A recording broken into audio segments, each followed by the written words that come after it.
Hey, this is Joe with PreSonus. What's the deal with Studio One stock plugins? Can you actually get great sounding mixes with them? The answer, a resoundingly biased yes. Of course, I'm biased. This is on the PreSonus channel.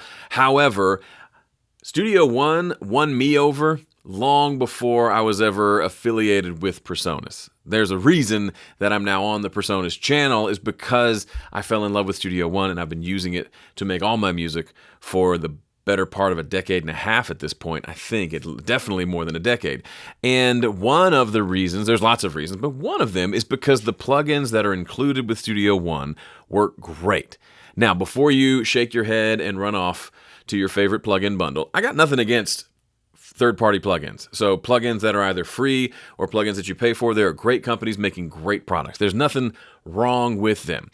But here's my proposition. Here's my question. If you were to place, you set up two mixing rigs, identical mixing rigs, except you are allowed to use any plugin you want in the world. So money is no object. Here's a wad of cash. Go buy all the plugins that you want.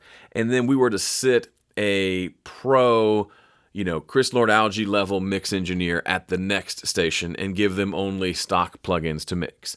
Would you be confident that yours would beat Chris Lord Algae, or insert name of famous mix engineer here? If you even have a little bit of a hesitation, you already kind of proved my point.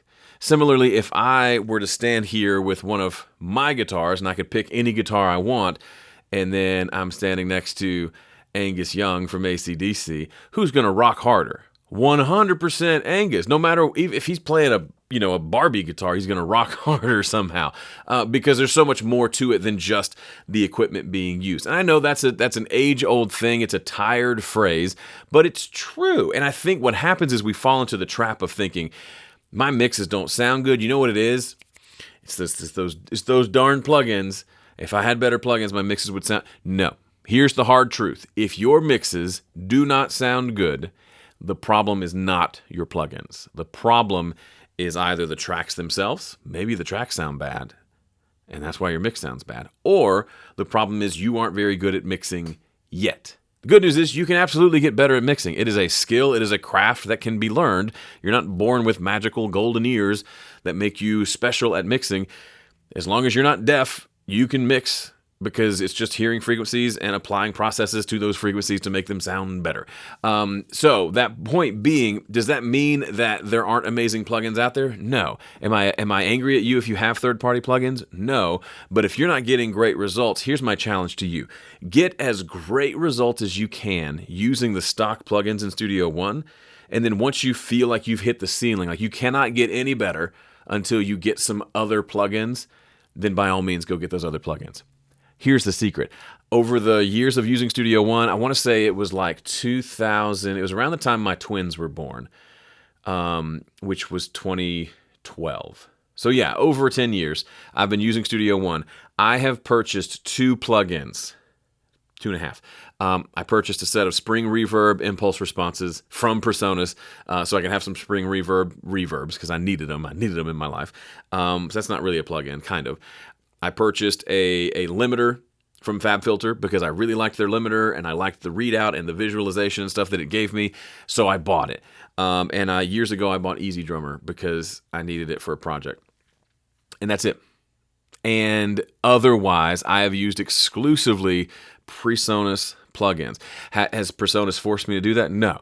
That's just what I've done because I've not reached the ceiling.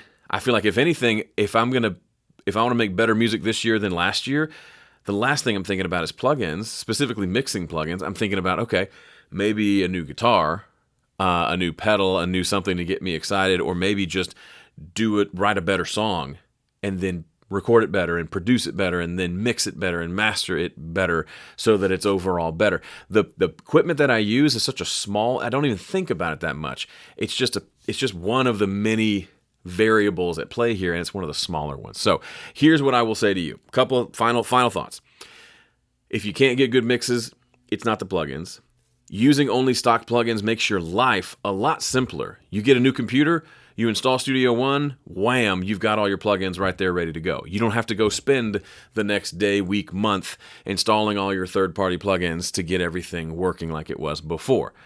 Saving time is a valid and valuable thing. And there's even something to be said for the complexity of having plugins from 20 different manufacturers on your machine. If any one of them causes a problem, it takes you a long time to hunt down who's the culprit here. That just doesn't happen for me and my system with my stock plugins. So if you're having a lot of those troubles and issues, maybe give up those plugins that you probably don't even use anyway and just make music with what you got. You can upgrade later. You can install them later. Go make some music. Go make some really good sounding music using the stuff that's sitting in front of you. Then come back here and talk to me about how, I was getting so caught up in the plugin game that I forgot to just make some music. All right? Leave a comment. Let me know what you're going to do, or once you've done it, come back and let me know. Be sure to subscribe to our channel. Thanks for watching. Happy recording.